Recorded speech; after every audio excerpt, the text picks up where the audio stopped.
안녕하십니까, 블룸버그 TV입니다. 지금 시간은 2022년 4월 6일 오전 10시 36분입니다. 어제 주가가 좀 많이 내렸는데 저는 그것도 주가가 내릴 걸 다 알고 있었어요. 왜 그러냐면 그 주식 캘린더 상에 없던 내용들이 갑자기 막 잡혔었거든요. 그런 경우는 보통 주가가 내립니다. 그럼에도 불구하고 제 생각은 그렇게 공포에 떨 필요가 없는 것이, 지금 우선 과거 사례를 제가 보여드릴게요. 여기 보면 2019년 9월 대략 8월에서 9월경에 음령에 접어들었거든요. 2019년 때도 보면 공통점이 뭐냐면, 음령에 여기 보면 8월 26일 되어 있죠. 8월 26일 기억해 놓으세요. 오거스트 26, 8월 26일에 음령에 접어들기 시작해서 그 다음에 벗어나는 시기가 오거스트 30일입니다. 26에서 30일이면 돼야 한 5일이죠. 그냥 넉넉하게 일주일을 잡고 음령을 탈출하면서 다시 주가가 뛰는 모습을 보실 수가 있어요. 이렇게 보면 주가가 뛰죠. 탈출하면서 최소 한 일주일은 주가가 뜨잖아요. 그러면서 다시 10년, 2년 스프레드 지수값이 하락하니까 주식도 이제 큰 방향성으로 하락하죠. 하지만 이 스프레드 지수값이 우상향을 하니까 큰 그림은 어떻게 됩니까? 여기 보시면 큰 그림은 주가도 올라간다는 것을 알 수가 있습니다. 여기 보시면 보이시죠? 여기 보면 여기 갈색 바탕이 S&P 500 지수고요. 그 다음에 여기 파란 색깔이 10년, 2년 스프레드 지수값입니다. 스프레드 지수값 그 범례라는 이거고요. 좌측이고 S&P는 여기 우측을 보시면 돼요. 제가 이렇게 세팅을 해놨거든요. 여러분도 그거 하시라고 제가 다 알려드렸죠. 어떻게 하는 건지. 그 자료를 추출하니까 이래요. 이거 잘 보세요. 이거. 자, 그러면 지금은 어떠냐? 지금은 이거 잘 보세요. 음령 접어들었다가 벗어나는 데까지 한 일주일 걸려요. 일주일 걸리고 그 다음에 스프레드 지수값이 하락하기 시작하니까 주가도 본격적으로 조정을 받는 그런 모습을 알 수가 있죠. 여기 보면은. 자, 그러면 지금은 어떠냐? 잠시만요. 이거 제가 지금 요거 보여드릴게요. 그러면 지금은 어떠냐? 이게 지금이에요, 여러분. 이거를 우선 좀 더 확대해서 보여드릴게요. 자, 이 수정을 했거든요. 22년 3월 4일부터 22년 4월 5일로 제가 수정을 했어요. 여기 보면 갈색 바탕이 S&P 500 지수 값이고, 그 다음에 이게 파란색 바탕이 10년 2년 스프레드 지수 값이에요. 여기 보면은 딱 음령에 접어들었죠. 음령에 접어들고 하루, 이틀, 일, 한 3일 걸렸네요. 주말이 껴서 그래요. 이거는 주말이 껴서. 그러면 이 스프레드 지수값이 마이너스 0.06에서 4월 4일 기준으로 마이너스 0.01입니다. 그러면 그 다음에 나타나는 데이터 값은 어떻게 될까요? 양의 수치가 나온다는 거죠. 왜? 음령 접어들면 순식간에 이게 한 일주일 정도면, 음령 기간이 일주일 정도면 금방 빠져나옵니다. 진짜 길어봐야 한 달이에요. 음령에 접어드는 기간은. 당연히 음령에 접어드는 기간이 길면 길수록 추후 버블이 터질 때 파괴력은 극대화됩니다. 그런데 제가 봤을 때는 이거 한 일주일 정도 뒤에 데이터 값이 또 나오겠죠. 나오면 음령을 탈출한 걸로 저는 나올 거라고 생각하고 있습니다. 마이너스 0.01이니까. 왜 그러냐? 10년, 2년 스프레드 지수 값이란 거는 여러분 생각해 보세요. 지금 10년 국채 금리가 엄청나게 올랐잖아요. 2.6까지 올랐잖아요. 밤새 올랐고, 뭐 2년 스프레드 지수 값은 그렇게 많이 안 올랐을 거예요. 제가 봤을 때는. 어쨌든 많이 올랐다 쳐요. 그래도 과연 10년 스프레드 지수값보다 많이 올랐을까요? 제가 봤을 때 많이 안 올랐다고 생각해요. 그래서 지금 데이터 값이 안 나와서 그렇지, 데이터 값이 한 일주일 정도 뒤에 만약에 나오면 벌써 음령 탈출한 상태가 아닐까, 저는 그렇게 생각합니다. 그래서 단기 조정은 끝난 것이 아닌가, 저는 그렇게 사료가 됩니다. 그리고 이 자료 같은 경우는 여러분들이 딱 보시면 아시겠지만 이거는 SPX고 10년, 2년 스프레드 지수, 과거 1986년부터 지금까지게요.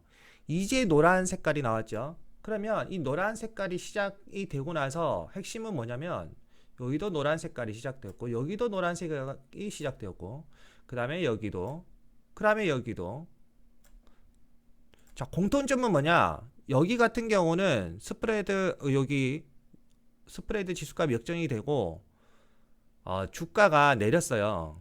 내렸다가 결국에는 놔두면 기다리면 결국에는 역전된 그 순간 SPX 수치값보다 올라갔다는 거예요. 놔두면은 당연히 이 공포 기간에 벌벌벌 뜨겠지만 놔두면은 올라갔다는 겁니다. 자, 여기도 한번 볼까요? 여기도 10년, 2년 스프레드 지수값이 역전되고 나서 놔두면은 올랐다는 거예요. 놔두면 여기도 마찬가지. 여기도 마찬가지. 다 그렇죠.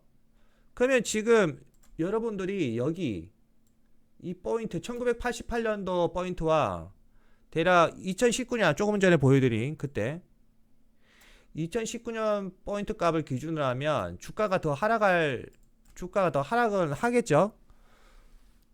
이 경우의 수가 있고 그 다음에 1998년도와 대략 한 2005년이라 잡아요. 이거 2005년 잡고 이 두 개의 케이스를 따르면 주가가 올라간다는 겁니다. 자, 그러면 이 주가가 하락하면 하락하는 그만큼 오히려 주가는 더 뜬다는 거예요. 차후에. 즉 저가 매수 기간이라는 거죠. 당연히 지금 당장 저가 매수하라고 말씀드린 것이 아니라 8월이나 9월경에 9월이나 10월경에 만약에 그때까지 주가가 대폭락을 한다는 가정이 들면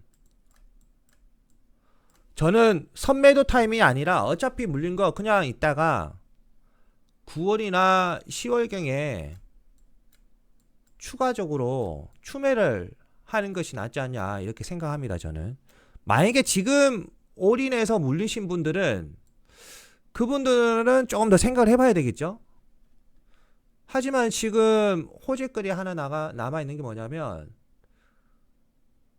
그 우크라이나와 러시아가 지금 다이렉트로 회담을 하려고 하고 있어요. 그 찌라시가 나오고 있어요. 조금 전에 그 게시판에 코메르산트 그 자료 보여드렸죠. 당연히 이 전쟁은 단기전으로는 절대로 안 끝납니다. 최소 미국 중간선거까지는 바이든이 무조건 끌고 갑니다. 근데 지금 현재 상황으로 계속 전쟁이 진행이 돼버리면 어떻게 되냐면 바이든은 중간선거에서 무조건 100% 패배합니다. 100%. 그러면 중간에 휴전을 무조건 하게 돼 있다는 거예요. 휴전. 러시아 입장에서도 휴전을 안 하면 피해가 더 큽니다. 무조건 휴전을 하게 돼 있습니다. 어떤 방법으로든 약간 왜곡된 방법으로라도 무조건 휴전은 하게 돼 있습니다. 그 휴전 호재로 제가 봤을 때는 주가가 본격적으로 뜨지 않을까. 그리고 10년, 2년 스프레드 지수값도 확실하게 이제 음영을 탈출하고 그 다음에 플러스 구간에 접어들면서 주가도 같이 부양되지 않을까 저는 그렇게 생각합니다. 만약에 어제 그 대폭락이 시작된 기간이라면 비트코인이 박살이 났어야 돼요. 비트코인이 최소 10% 20% 막 빠졌어야 돼요. 근데 어제 도지코인이 오히려 17%나 올랐습니다. 17%. 그리고 어제 그 박살날 때 비트코인이 1.5%밖에 박살이 안 났어요. 그리고 지금 한국 시간으로 오전에 지금 추가적으로 또 1.5% 정도 내려서 최종 한 2.6에서 한 3% 지금 빠지고 있단 말이에요. 이런 것들을 봤을 때는 제가 봤을 때는 이거는 대폭락이 아니라고 저는 생각이 됩니다. 조정이지. 오히려 아름다운 조정이면 조정이지 대폭락이 시작된 것은 아니라고 저는 생각합니다. 선택은 여러분들이 하세요.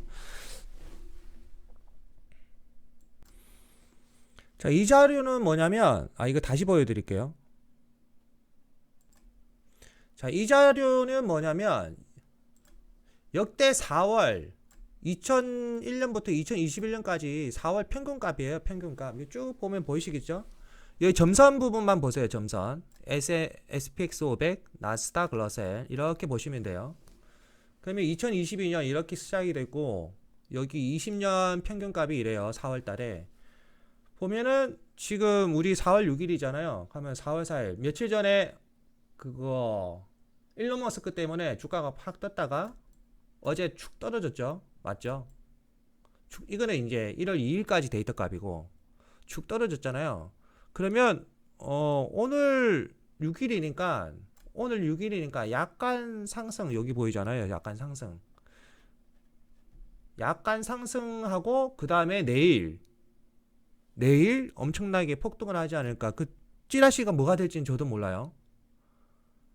오늘 약간 상승하고 오늘 보합이거나 약간 상승하고 내일 엄청나게 주가가 급등하지 않을까라고 생각합니다.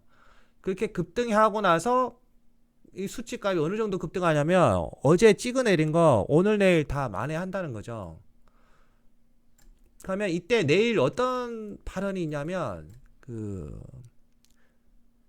자네트 옐런 재무부 장관이 그 코인 관련 발언을 합니다. 그때 저번에 뭐라고 했죠?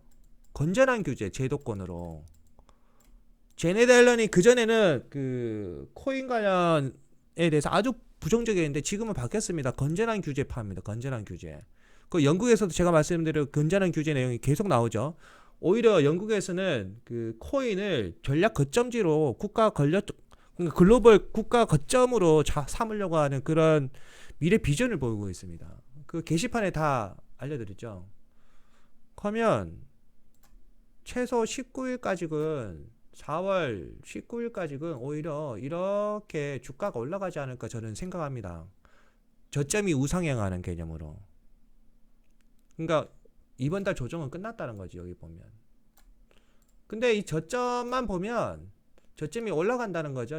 이렇게 보면 저점이 계속 올라간다는 거죠. 저점이 여기 보이시죠 요거. 그럼 이 스토리가 맞다고 생각되는 게, 자, 한 번 더 말씀드릴게요. 지금 음령이 이때 대략 이때 그 10년 2년 스프레드 지수값이 음령 접어들었단 말이에요. 음령으로. 맞죠?